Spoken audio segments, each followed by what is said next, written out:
Pas në shkrimit pak ditë më parë të një marrëveshje mes 3 ministrive të linjës, duke filluar prej mëngjesit të kësaj të premteje, mjetet turistike dhe ato detare do të lejohen të vizitojnë ishullin e Sazanit.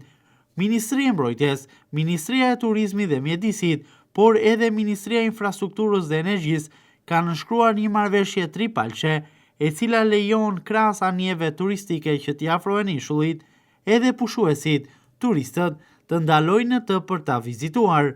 por sipas informacioneve të siguruara nga autoritetet portuale, nuk mund të vizitohet i gjithë ishulli i Sazanit, por zona të përcaktuara, të cilat për administratorët e mjeteve detare janë bërë të ditura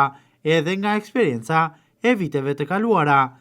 Vizitat në ishullin e Sazanit do të lejohen deri më 30 shtator, pra duke filluar nga 30 maj deri në fund të shtatorit. Mjetet detare dhe ato turistike do të kenë mundësi të qëndrojnë në ishull dhe pushuesit të vizitojnë zonën ushtarake. Por ky afat mbetet ende i diskutueshëm, pasi nëse do të ketë kërkesa, mbetet e hapur mundësia që afati të shtyhet edhe për gjatë torit, duke ju përgjigjur interesit të pushuesve vendas, por edhe atyre të huaj.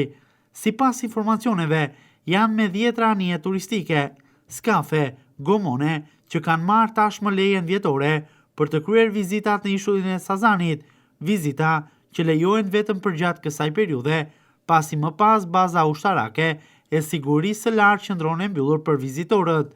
Nuk mungojnë në kërkesat e tyre as jahtet, por edhe mjetet detare të huaja, të cilat paraqesin kërkesë për të vizituar këtë atraksion turistik. Mjetet detare të cilat janë të regjistruara në autoritetet portuale në nisje të udhëtimit të tyre për në Karaburun dhe Sazan, duhet të njoftojnë më parë Drejtorinë e Kufirit dhe Migracionit, mbi nisjen e tyre, duke dhënë informata për destinacionin, itinerarin që do të vizitojnë dhe mbi të gjitha për kapacitetin që ka në bord. Vlen këtu të theksojmë edhe faktin që kjo vlen vetëm për vizitat në ishullin e Sazanit, pasi ato të mjeteve lundruese në gadishullin e Karaburunit lejohen për gjatë gjithë vitit.